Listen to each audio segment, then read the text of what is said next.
নমস্কার, আমি সুকৃতি রঞ্জন বিশ্বাস। আমরা আগেই কংগ্রেসের যে ইশতেহারের নামকরণ করা হয়েছে ন্যায়পত্র, সেই ন্যায়পত্রের একটা অধ্যায়, মোট 35টে অধ্যায় সেখানে যুক্ত করা হয়েছে। 35টে অধ্যায় বলতে 35টা বিষয়, মূল বিষয়।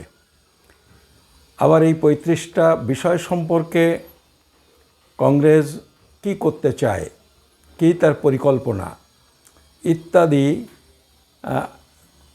4টে 5টা 10টা 15টা 20টা করে আলাদা আলাদাভাবে তারা পরিকল্পনা ঘোষণা করেছে, কর্মপদ্ধতি ঘোষণা করেছে। আমরা সেগুলি নিয়ে আগে কিছু কথা বলেছিলাম এবং ন্যায়পত্রের যে প্রথম অধ্যায় বা বিষয় সেটা হলো ন্যায় বিচার। সেই ন্যায় বিচার সম্পর্কে কংগ্রেস কি বলেছে সেটা আমরা আলোচনা করেছিলাম 2-3 দিন আগে। আর আমি বলেছিলাম যে গতকাল আমি একটা অন্য বিষয়ে ভিডিও করেছি এবং সেই সময় আমি বলেছিলাম যে আজকে কংগ্রেসের এই ন্যায়পত্র বা ইশতেহারের অন্যান্য যে 35টা বিষয়, মানে বাকি যে 34টা বিষয়, সেটা 1টা 2টো 3টে বিষয় ধরে ধরে এক দিনে একটা ভিডিও করব। আমি সেই অনুযায়ী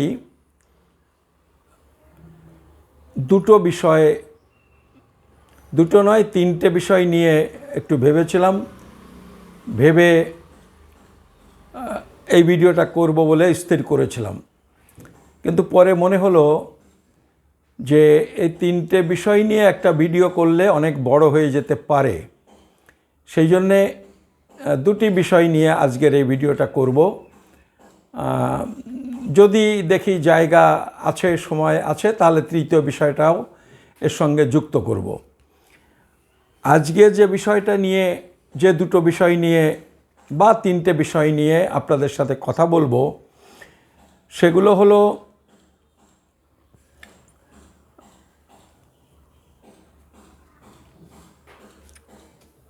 ধর্মীয় এবং ভাষাগত সংখ্যালঘুদের নিয়ে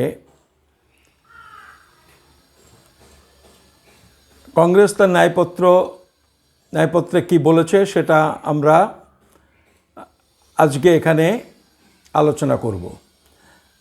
আর যেটা আমরা আলোচনা করব সেটা হলো সিনিয়র সিটিজেন্স, বয়স্ক নাগরিক যারা এবং প্রতিবন্ধী, নানাভাবে প্রতিবন্ধী, বিভিন্ন বিষয়ে প্রতিবন্ধী, হ্যান্ডিক্যাপড, তাদের সম্পর্কে কংগ্রেস ভেবেছে এবং কিছু পদক্ষেপের উল্লেখ করেছে।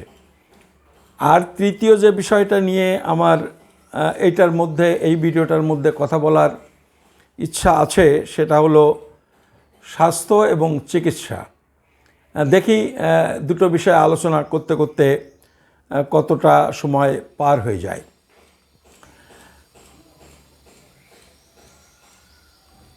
ধর্মীয় সংখ্যালঘু এবং ভাষাগত সংখ্যালঘুদের ক্ষেত্রে কংগ্রেস যে ইশতেহার করেছে তাতে একটা ছোট্ট ভূমিকা আছে, সে ভূমিকাটারও একটু উল্লেখ করা দরকার। সেটা হলো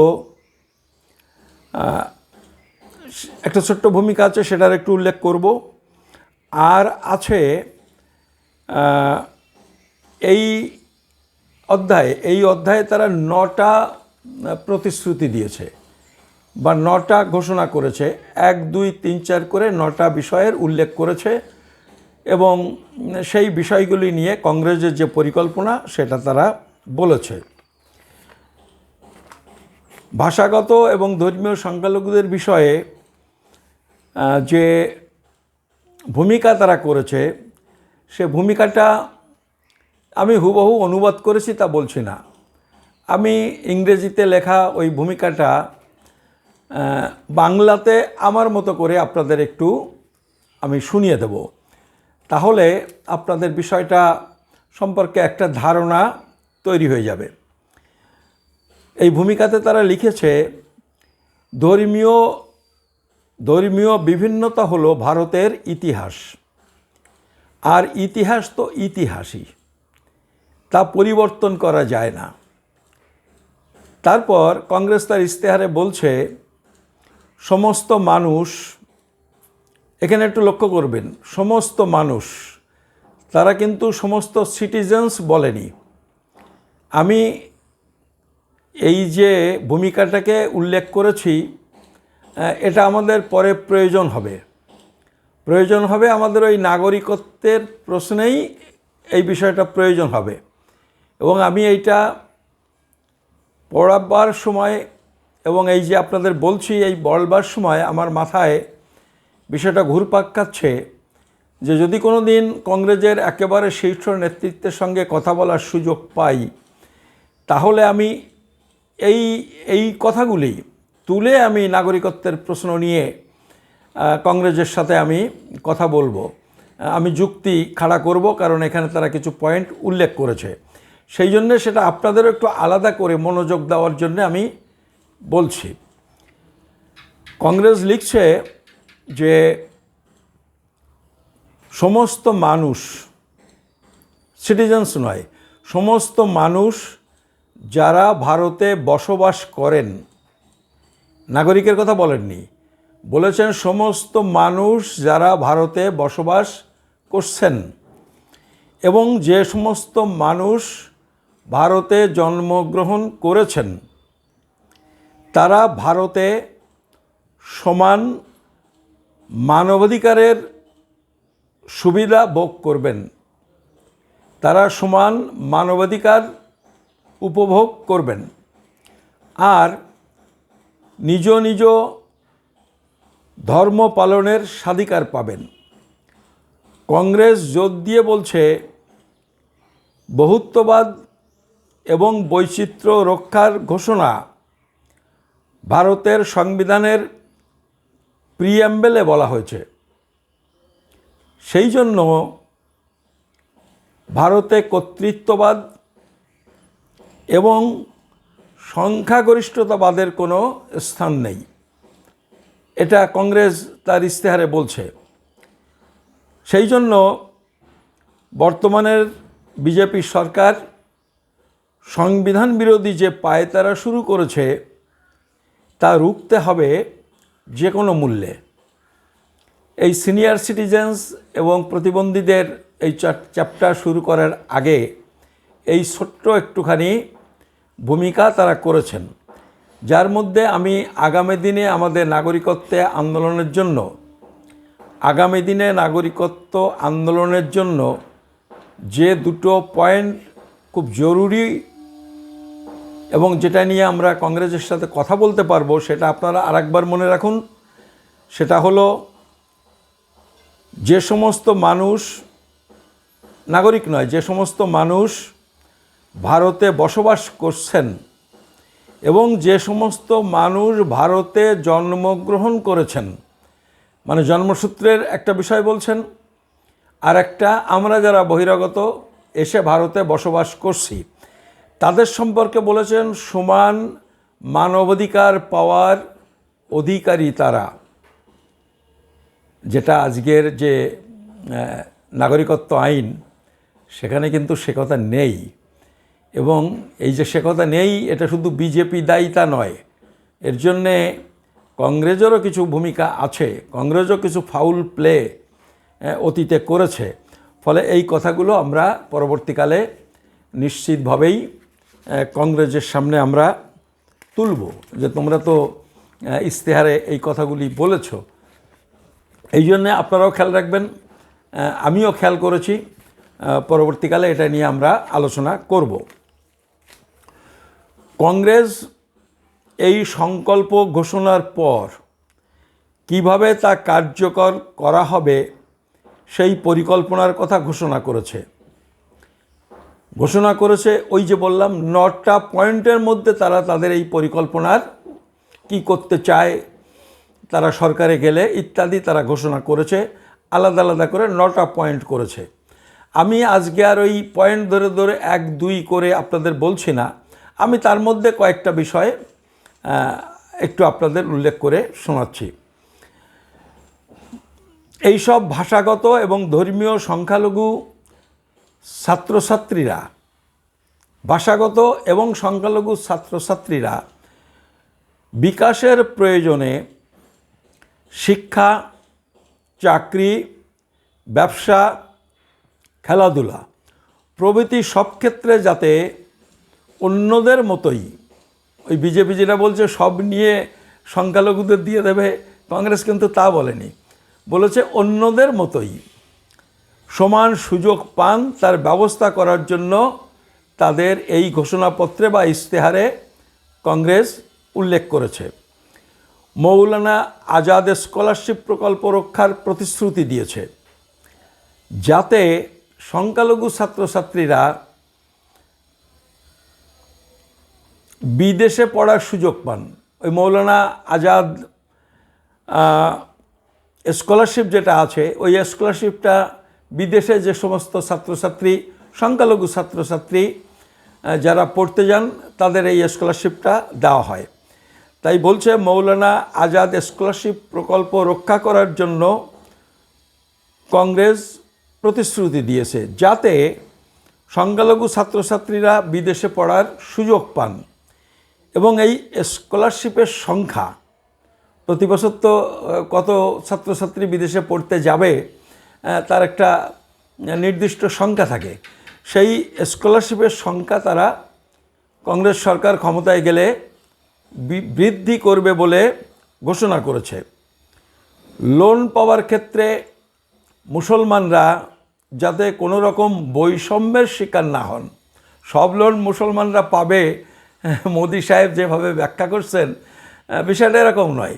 বলছে যে লোন পাওয়ার ক্ষেত্রে সংখ্যালঘুরা, সে ভাষাগত সংখ্যালঘু বা ধর্মীয় সংখ্যালঘুরা যেন কোনো বৈষম্যের শিকার না হন, তাদের প্রতি বৈষম্য করে লোন দেওয়া যাতে বন্ধ করা না হয় বা কম দেওয়া যাতে না হয়, সেদিকে নজর দেবে বলে কংগ্রেস তার ইশতেহারে বলেছে। সংখ্যালঘুদের স্বতন্ত্র খাদ্যাভ্যাস, পোশাক এবং ধর্মীয় নীতি নিয়মের উপর কোনো আঘাত যাতে না আসে তার জন্য উপযুক্ত ব্যবস্থা নেওয়া, এই সমস্ত বিভিন্ন বিষয় নিয়ে ওই যে 9টা ঘোষণা তার মধ্যে কংগ্রেস উল্লেখ করেছে। আসলে এটা পড়ে বোঝাই যাচ্ছে যে বিজেপি সরকার যেভাবে এই খাদ্যাভ্যাস নিয়ে, পোশাক পরিচ্ছদ নিয়ে যে উৎপাত বলা যায়, আসলে যে উৎপাত তৈরি করেছে, অযথা সমস্যা তৈরি করছে মেরুকরণের জন্যে। হিন্দুদের মধ্যে এক ধরনের ফ্যানাটিক মানুষ আছেন, সেই ফ্যানাটিক মানুষজনগুলোকে তাদের দিকে টেনে নেওয়ার জন্যে তারা এই সমস্ত কাজগুলো করে যাচ্ছে। ফলে সেইটাকে প্রতিহত করার জন্যে একটা নির্দিষ্ট প্রতিশ্রুতি এবং পদক্ষেপ নেওয়া দরকার বলে কংগ্রেসের মনে হয়েছে, যে কারণে তারা এই বিষয়গুলো এমন সুন্দরভাবে নিয়ে এসেছেন। তারপরে আমি যেটা লিখেছি, যে কথা ইতিমধ্যে অলরেডি বলেছি, দেখুন ইংরেজিতে লেখা ইশতেহার সম্পর্কে বাংলা ভাষায় আমি আমার মতো করে মূল বিষয়গুলো বলছি, কিন্তু আগ্রহী যারা এই বিষয়ে প্রত্যেকের উচিত ইশতেহারটিকে পড়ে নেওয়া। আসলে আমার এই চেষ্টা হলো যাতে আগ্রহী যারা, আপনারা এই মূল ইশতেহারটি পড়তে আগ্রহী হয়ে ওঠেন।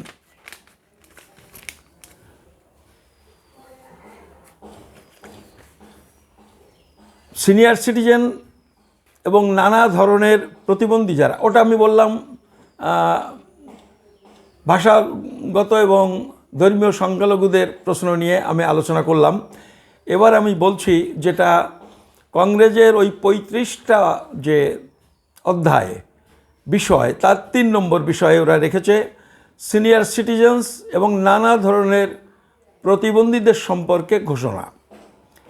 এখানে কংগ্রেস বলছে যে ন্যাশনাল সোশ্যাল অ্যাসিস্ট্যান্স, এরকম যে প্রোগ্রামটা, এই নামে যে প্রোগ্রামটা ইতিমধ্যে আছে, ওই প্রোগ্রামে মানুষের যে বয়স্ক ভাতা, বিধবা ভাতা, প্রতিবন্ধী ভাতা, এইগুলো যেটা আছে সেটা মাত্র 200 টাকা থেকে 500 টাকা পর্যন্ত দেওয়া হয়। কংগ্রেস তার ইশতেহারে বলছে, কংগ্রেসের মতে এটা আজকের দিনে নিতান্ত নগণ্য, যে কারণে কংগ্রেস এই ভাতা, এই যেটা বললাম যে বার্ধক্য ভাতা, বিধবা ভাতা, বয়স্ক ভাতা, প্রতিবন্ধী ভাতা, এই সব ভাতাগুলি প্রতি মাসে অন্তত 1000 টাকা করে দিতে চায়, এবং তারা ক্ষমতায় গেলে প্রতি মাসে ন্যূনতম 1000 টাকা এই সব ভাতা বাবদ এই সমস্ত মানুষকে দেওয়া হবে। আর সরকারি যানবাহন, রেল প্রভৃতি জায়গায় বয়স্ক মানুষের যে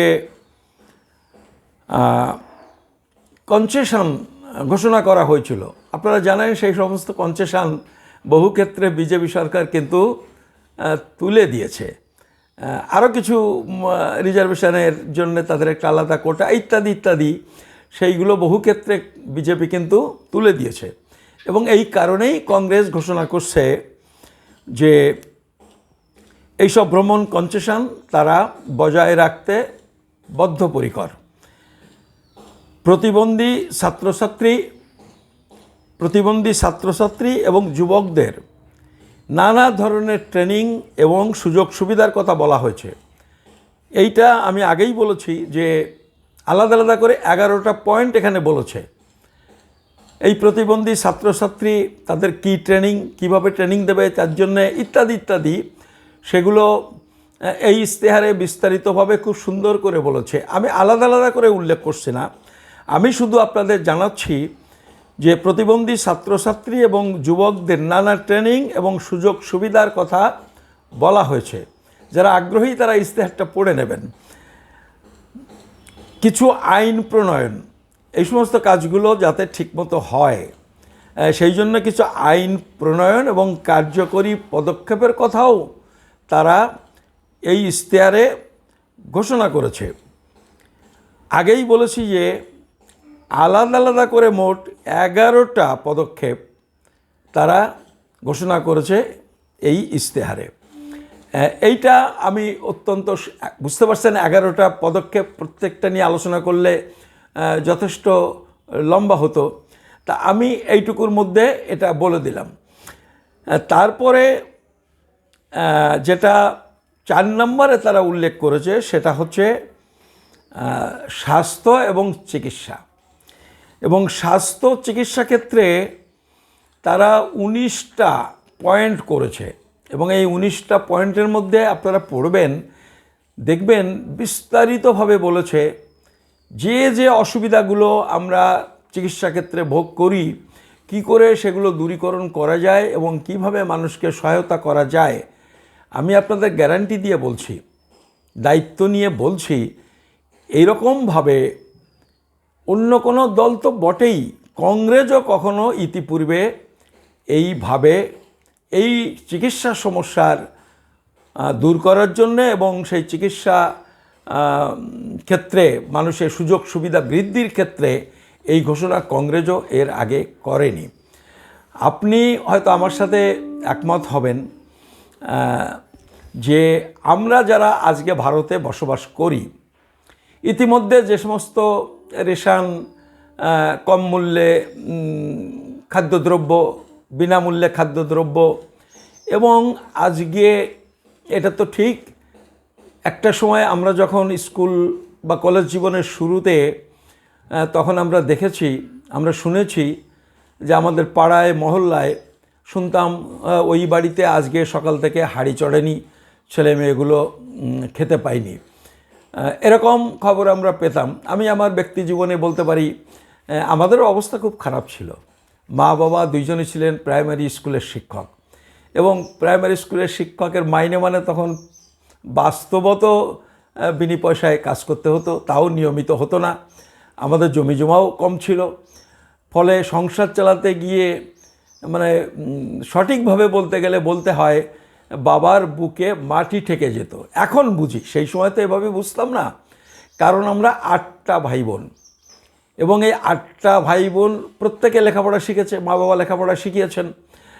ফলে তার যে একটা খরচ, এইটা তো আজকে আমরা বুঝতে পারি চিকিৎসার ব্যাপারটা কীরকম।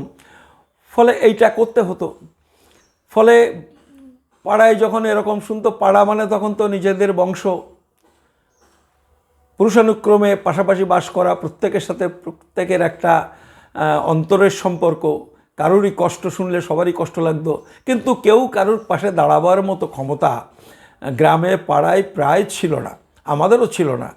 সেই জন্য আমি মাকে দেখেছি ওই 1 কিলো 500 1.5 কিলো চাল কোনো রকমে ওই আমাদের মেটে বলতো, মেটের মধ্যে থেকে আঁচলে নিয়ে কাপড়ের আরেকটা অংশ দিয়ে ঢেকে, যখন শুনছে সারাদিন ওই বাড়িতে হাঁড়ি চড়েনি, একটা দুটো বাড়িতে, এটা প্রতিদিন করা যেত, করতে পারতেন তার নয়, খুব এরকম যখন শুনতেন তখন দিয়ে আসতেন। এবং এইটা নিয়ে আমি ঝগড়াঝাটিও দেখেছি।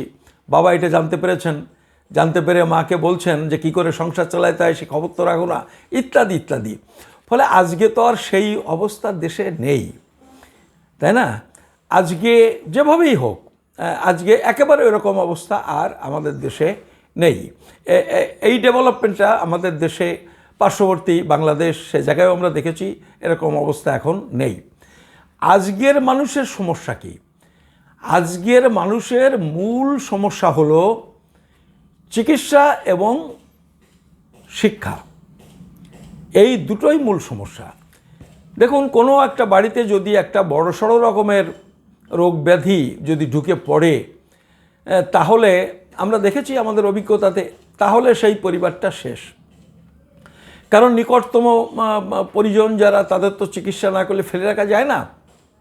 আর সেটা করতে গেলে যদি 2 লাখ 5 লাখ টাকা যদি খরচ হয়, সেটা বেয়ার করার ক্ষমতা কজন মানুষের আছে? ফলে এইটা আমরা দেখেছি, হয় চিকিৎসা করাতে পারেন না, বা চিকিৎসা করতে গিয়ে সর্বশান্ত হয়ে যান। ফলে চিকিৎসার বিষয়টা একটা অতি বড় প্রশ্ন।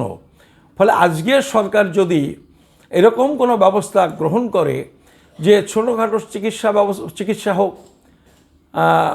এই যে স্বাস্থ্যখাতের যে স্বাস্থ্যখাতে যদি পর্যাপ্ত বিনিয়োগ হয়, যে সরকার চিকিৎসার পুরো দায়িত্ব গ্রহণ করলো, এরকম একটা অবস্থা যদি হয়, তাহলে কিন্তু মানুষের যে গোটা পরিবারের যে সমস্যা, তার অর্ধেক কিন্তু প্রশমিত হয়ে যায়। আর শুধু তাই নয়, এরকম রোগ ব্যাধি কজনের বাড়িতে হয়? খুব কম লোকের বাড়িতে হয়। কিন্তু আমার যদি জানা থাকে যে এইটা যদি কিছু ঘটে, অঘটন, আমার একটা ব্যবস্থা আছে, সরকার আছে, তাহলে কিন্তু আমরা মনের জোর, মানুষ কিন্তু মনের জোর অনেকখানি বৃদ্ধি পায়। তারা নিশ্চিন্তে অনেক কিছু করতে পারে, ভাবতে পারে। ফলে এইটা একটা খুব বড় ব্যাপার। এবং আপনারা এই চিকিৎসা ব্যবস্থাটা সম্পর্কে কংগ্রেস যেটা বলেছে, আজকে আমি বলছি না এই কারণে, এটা একটু আলাদা করে আমার মনে হয়েছে এই চিকিৎসা বিষয়টা নিয়ে আমাদের আলোচনা, ওই পার্টিকুলার একটা বিষয় নিয়ে আমাদের একটা দিনের আলোচনাটা রাখলে ভালো হবে বলে আমার মনে হয়েছে। ফলে আজকের অল্প সময়ের মধ্যে ওই আলোচনায় যাচ্ছে না। ফলে এইটা একটা বিষয় রেখেছে, 19টা পয়েন্টের মধ্যে রেখেছে। এইটা দেখুন, বাজেট আমাদের এই দেশে 27% 28% প্রতিরক্ষা ক্ষেত্রে বাজেট বরাদ্দ হয়। চীনের সাথে লড়াই করতে হবে, পাকিস্তানের সাথে লড়াই করতে হবে, বুঝলেন তো? কত পার্সেন্ট? মানে আমাদের টোটাল যা ব্যয় বরাদ্দ, তার 4 ভাগের 1 ভাগ চলে যায় এই প্রতিরক্ষা খাতে।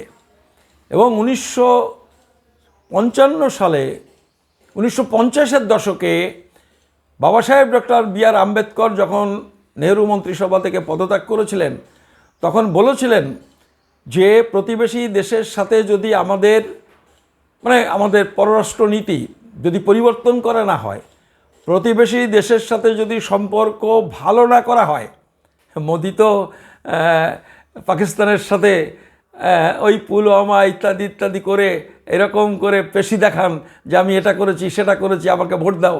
আসলে মানুষের যেটা দেখার, সেটা হলো প্রতিবেশী দেশের সাথে কোন সরকার কতটা সম্প্রীতি ভ্রাতৃত্ব রেখে চলতে পেরেছে, এইটাই দেখার কথা। পাকিস্তানের মতো একটা দেশের সাথে যুদ্ধ করে পেশি দেখে এবং তাই দিয়ে মানুষের ভোট চাওয়া, এর কোনো অর্থ আছে? একটা 25 বছরের পূর্ণবয়স্ক মানুষের সাথে একটা 10 বছরের কিশোরের যদি লড়াই হয় তাহলে কি হয়? এইটা কি 25 বছরের ওই যুবক কি কোনো কৃতিত্ব দাবি করতে পারে? কৃতিত্ব দাবি করা যায় যদি চীনের সাথে লড়াই করে যদি তুমি 2 কদম এগোতে পারো। হ্যাঁ, কিন্তু আমাদের মোদি সাহেব সেক্ষেত্রে কিন্তু পিছু হটতেই আছে। আর সম্পর্ক আপনি দেখুন, আজকে বাংলাদেশের মতো একটা দেশ যেটা ভারত সরকার তাদের স্বাধীনতার জন্যে যথেষ্ট করেছে, তার সাথে সুসম্পর্কটা বজায় রাখতে পারছে না। সেখানে দেশের মধ্যে আজকে বিদেশি মানে ভারতীয় পণ্য বর্জন করার আন্দোলন তৈরি হয়েছে। এই সম্পর্ক তারা রাখতে পারেনি। সেখানকার জনগণ বিক্ষুব্ধ, একটা বড় অংশ বিক্ষুব্ধ। মালদ্বীপের সাথে সম্পর্ক দেখুন, আপনি দেখুন পাকিস্তানের সাথে সম্পর্ক, আপনি দেখুন চীনের সাথে সম্পর্ক, এবং এখন এমনকি নেপালের সাথেও সম্পর্কটা আগের মতো নেই। এই হলো মোদি সাহেবের বিদেশ নীতি। তিনি বিশ্বনেতা হতে চান, বিশ্বনেতা একে বলে। ফলে এই যে প্রতিরক্ষা ব্যয়, এইটা সম্পর্কে আম্বেদকর তার ওই পদত্যাগপত্রে বলেছিলেন এইটাই দেশটাকে শেষ করে দেবে। ফলে 4 ভাগের 1 ভাগ প্রতিরক্ষা খাতে ব্যয় করতে হচ্ছে, যেখানে আমাদের বাংলাদেশের প্রতিরক্ষা ব্যয় কত আপনি খোঁজ নিন, 3 থেকে 5%। এই যে 3 থেকে 5% হওয়ার কারণে আজকে বহু ক্ষেত্রে আমাদের জাতিসংঘ বলছে না যে মানবাধিকার সুযোগে যে সূচক, এই শিশু মৃত্যু, পুষ্টি, এইরকম ক্ষেত্রগুলোতেও বাংলাদেশের মতো একটা দেশ ভারতকে পিছিয়ে এগিয়ে চলে যাচ্ছে। কেন? কারণ তাদের অন্তত এই একটা ক্ষেত্রে 20% খরচ, মানে টোটাল বাজেটের 20% ব্যয় তারা বন্ধ করতে পেরেছে। আর ভারত সেই ক্ষেত্রে কোথায় 25% তো বটেই। শিক্ষা খাতে কত ব্যয় করে, চিকিৎসা খাতে কত ব্যয় করে? চিকিৎসা ক্ষেত্রে 1.5 থেকে 2% বাজেট বরাদ্দ হয়। টোটাল যা ব্যয় বরাদ্দ হয় ভারতের, তার 1.5 থেকে 2। আজকে আপনারা কালকে আমি যখন এটা বলবো তখন দেখবেন যে ঠিক ডাবল করবার জন্যে এই যে ইশতেহার সেখানে কংগ্রেস বলেছে, তার মানে হলো ওই যে 19টা পদক্ষেপ তারা ঘোষণা করেছে, এই পরিমাণ বাজেট যদি বরাদ্দ হয় তাহলে এই সমস্যাগুলো যে ঘোষণা তারা করেছে সেটা বাস্তবায়িত করা সম্ভব। দ্বিগুণ বাজেট বরাদ্দ। শিক্ষার ক্ষেত্রেও তাই। শিক্ষা নিয়ে যখন আলোচনা করব আমরা সেটা তখন বলবো। এবং কংগ্রেস এই ঘোষণা যে আজকে করেছে তা না, আপনি দেখবেন 10 বছর আগে কংগ্রেস শিক্ষা এবং স্বাস্থ্যক্ষেত্রে বাজেট বরাদ্দ দ্বিগুণ করার কথা ঘোষণা করেছিল। কিন্তু আমাদের দুর্ভাগ্য, ভারতের জনসাধারণ যেটা প্রয়োজন সেটা বোঝে না। আমাদের দেশের মানুষ তারা দেখে মুসলমানদের 3 তালাক, আসলে ফেনাটিক যে হিন্দু তাদের একটা করে আজকে তারা ভোটে জিতছে। আপনি এই পশ্চিমবাংলায় দেখুন, একেবারে ওই রকম শ্রেণীর মানুষজনই হচ্ছে তাদের ভিত্তি। এবং পশ্চিমবঙ্গে যা সারা ভারতে তার থেকে আলাদা কিছু নয়। মুসলমানদের 3 তালাক বন্ধ করা, সেইটি তাদের ক্রেডিট নিচ্ছে। তারা ক্রেডিট নিচ্ছে যারা কিছুই বোঝে না সংবিধানের। এই আমাদের বাড়ির পাশের, আপনি যদি যান এখানে এই বেলেঢাকা গেটে, বুঝলেন তো, নতুন তুলনামূলকভাবে কম শিক্ষিত লোকজনের বসবাস, নতুন পাড়া তৈরি হয়েছে বাংলাদেশ থেকে আসা লোকজন।